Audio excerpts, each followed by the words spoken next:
This is Wallace Park in Lisburn, and in 1986, a big year for Northern Ireland, 1986, it was the last time that Northern Ireland played in the World Cup finals.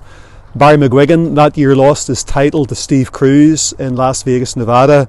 And then another big sporting event, Wallace Park in Lisburn, Ian Botham played a kind of exhibition match here in the cricket grounds of Wallace Park, one of the most famous cricketers in England in the 1980s. But another famous cricketer was Charles Studd, very successful cricketer. In fact, if you go into the records of English cricket, his name figures very prominently. And Charles Studd, or C.T. Studd, went on to become a famous missionary. He was educated at Eton and then Cambridge, and played cricket for both, then played cricket for England with great success. But whenever he was 18 years of age, he attended meetings and became a Christian. His father was converted through the ministry of D.L. Moody on one of his visits to England, and whenever C.T. Studd's father was converted, Charles noticed a remarkable change in his father's life, and that intrigued him. He couldn't get away from it, the remarkable change that his dad had experienced through becoming a Christian. And then at 18 years of age, C.T. Studd became a Christian himself, but for about 6 years he lived, as he testified, in a backslidden state, really, as a Christian. Sort of barren, didn't really go on with God the way he should. There was a shyness about witnessing, there was a coldness with regards to prayer. Yes, his life was changed to a degree, and he attended meetings and went to church and different things, but just wasn't going on with God the way he should. But then D.L. Moody visited England again a second time, and C.T. Studd, along with some of his family, went along to those meetings. And as he listened to D.L. Moody preaching the gospel and also making reference to the spirit-filled life, C.T. Studd realised there's something more. And he made an absolute surrender and an absolute commitment and consecration to his Saviour 6 years after his conversion.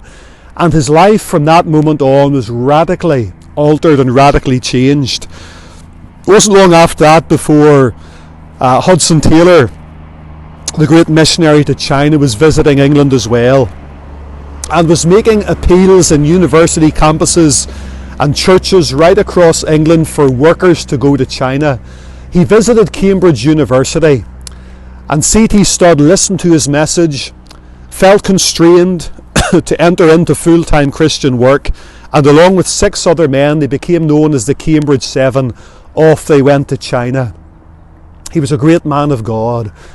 And maybe you wonder, well, what's he got to do with Lisburn? Well, his wife Priscilla was also serving the Lord in missionary endeavour. And they met and they got married. But Priscilla, C.T. Studd's wife, came from this town. She came from Lisburn. And she was a great woman of God again, of similar vision to her husband Charles. And in fact, on the day that they got married, they gave everything away, all of their money, all of their belongings, all of their possessions, if any worth. They gave it all to missionary endeavour. And they promised and they covenanted with each other and before God that from henceforth they would live by faith.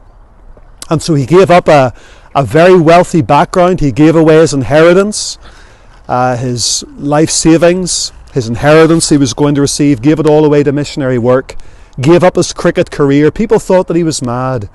And he served the Lord in China, and then for a period of time in India, and then spent the rest of his days in Africa, and really burned out for God. What a man of God Charles Studd was. Written a few books as well, one of which is The Chocolate Soldier, speaking of Christians who melt whenever the heat of persecution or trial comes in.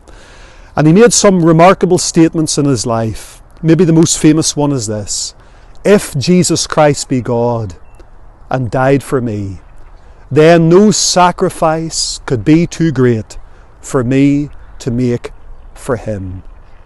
You know, if that sentiment sunk into our hearts today, it would revolutionize our lives. If Jesus Christ be God, and he is, and if he died for me, and he did, then no sacrifice can be too great for me to make for him. You know, that just tallies with Romans chapter 12, whenever the Apostle Paul said in verse number 1 and 2, I beseech you, Therefore, brethren, by the mercies of God, that ye present your bodies a living sacrifice, holy, acceptable unto God, which is your reasonable service. Be not conformed to this world, but be transformed by the renewing of your mind, that ye may prove what is that good and acceptable and perfect will of God. That was something that Charles Studd did. His wife Priscilla from Lisburn as well.